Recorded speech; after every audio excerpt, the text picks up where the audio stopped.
I have a brother-in-law and let's call him conveniently Bill. He is 26 years, 2 times university dropout, and never worked, even any summer job, but okay lad as a person, just a little bit Kevin. I work in a large company and I have the ability to create positions, hire and fire within my department. One day my parents-in-law asked me if I could find some work for Billy. Despite we did not need anybody in my department for additional unskilled labor, I went for 3 weeks through hoops and corporate gymnastics to create a position for him and justify to my superiors why we need this position and why not create a public job offer for it. I think I blew all my favors and definitely owe some now. The day finally came when I received a contract for him from HR. He was supposed to be a back office administrator or in a human language clerk. The salary was set a tiny bit under the national median for this position, but I simply could not justify more. This weekend I brought the contract to Billy, who lives with his parents, and present him the contract, and here we go. For perspective, $1,300 netto here is the average living cost for a single person outside of city centers. Me. And here is your salary, the bottom line, which shows what will appear on your bank account after tax and social security. Billy. €1,300 is not much, is it? Me. It is an entry position and your job is really just pulling from archive or archiving with occasional data entry, but see here, I pointed at benefits, each year you are eligible for a certain salary increase. Billy? I thought I will become your partner or something like that. Me. Well you going to be something like my assistant. When I need something, I will tell the back office manager and she might assign it to you. His father joined in. Father. What? You are making my son your errand boy and for such pittance, this is humiliating. Me. Frankly he does not have. He interrupted me. Father? Everybody knows that you, managers, are sitting there all day doing nothing, so why my son cannot? Me. Listen, I cannot make him project manager in an engineering company. If it is about money, I can put a word for him into the assembly hall, they always want people, and the salary is way higher, but it is really hard work. Father? Grease monkey? Like some Eastern Europe immigrants? Me. That's actually also quite a bit qualified worker position. I meant like assembly worker on belt's hard job, but as I said better salary, including paid overtime with more vacation than I have, and actually a pretty decent chance of promotion. Father? Haha. Why don't you put him in the coal mine right away then? Or better. Make him. Me. We are done here. Billy, if you do not come tomorrow at 7 a.m. to my office, I will put this offer to the Ministry of Labor for active job seekers and good luck with your CV. Father? And this married my daughter. Me. Door slam. Topics he called afterward with my wife. Your husband thinks so little of us that he wanted your brother to be his lackey for grand a month. Now I am happy you do not have kids yet, he would probably put them on a farm field. If he abuses you let me know, and I will knock his teeth out. Conclusion. He came today at 7 a.m. to my office to see those assembly belts despite the wishes of his father, but with encouragement from his sister, my wife. Glad I could vent my frustration and anger with you here and at the same time amuse you. May your poop scrolling at work be fruitful. Sorry. We have no open positions that your son is qualified for. Nothing good ever comes from hiring incompetent and lazy family members. Or even friends. Be very careful of who you refer for positions at your own workplace. The only safe options are previous coworkers who you know are good workers. And even then it's a bit of a risk. Oh wow, the thanklessness. And what an insult from your father-in-law suggesting you do nothing all day. I know someone like Bill, he really cannot fathom why none of us, his school friends from 20 years ago, aren't jumping at the chance to create a high-paying, do-nothing job for him. I just keep hearing the line in a National Lampoon's movie, he's holding out for a management position. So, without getting too political, we recently had an election in the USA. My aunt supported one side, while her husband and adult offspring supported the other side. The election did not go the way my aunt wanted it to. Aunt proceeded to flip her crap, breaking things, yelling, and even going as far as to set her daughter's "I voted" sticker on fire. Her husband called the cops. The cops declined to arrest her for anything, but suggested that she find a different place to stay for the night. This happened yesterday in New Jersey.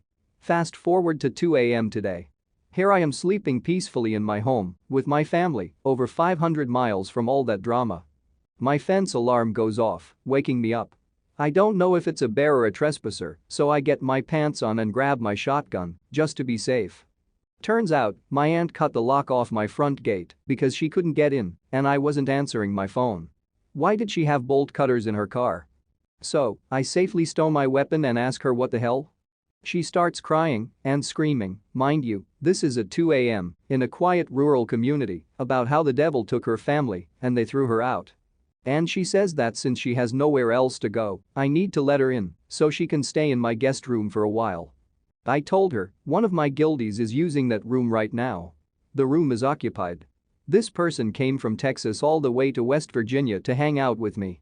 I'm not gonna toss them out with 30 seconds of notice because my aunt showed up. So, she decides to call the police and tell them that I'm keeping her from entering her home. We're out in the woods, so the cops don't get here quickly.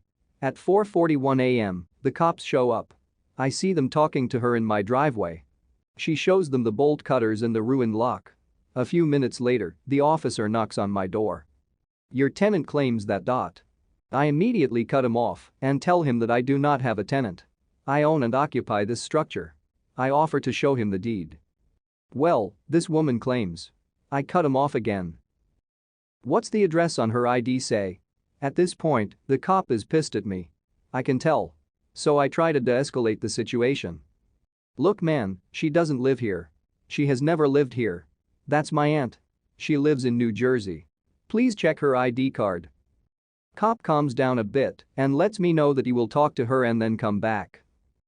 10 minutes later, the cops come back to my door.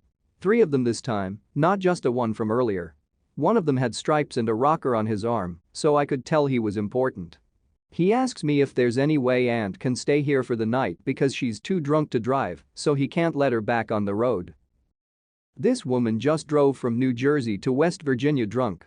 Thank God she didn't kill anyone.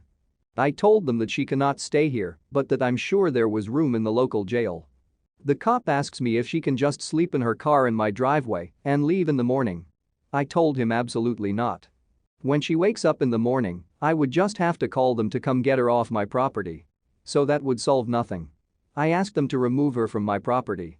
Long story short, her car got towed and she is in the drunk tank, no charges pending, for the night. So much for sleeping tonight.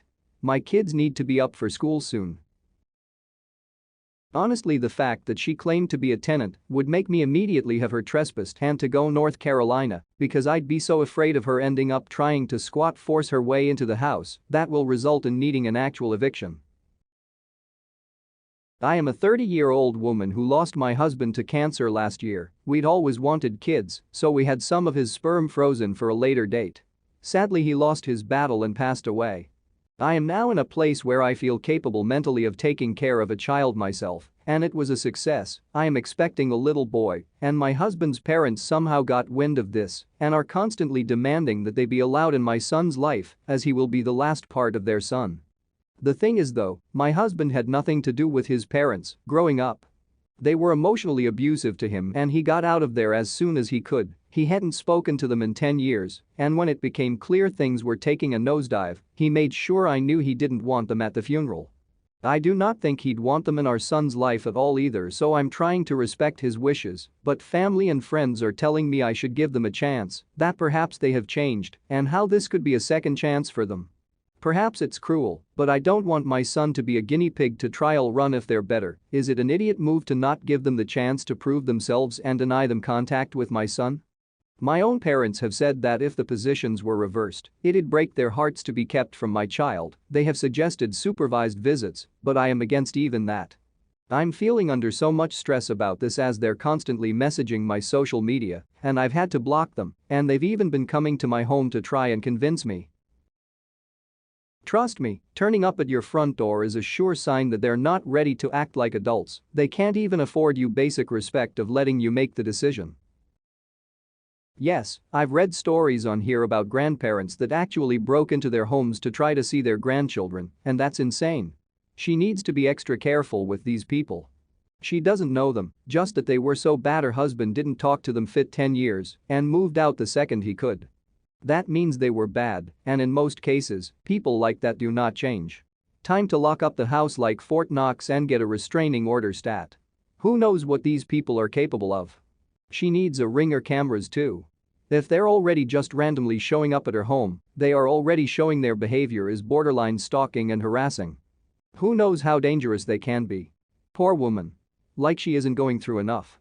These people are the idiots.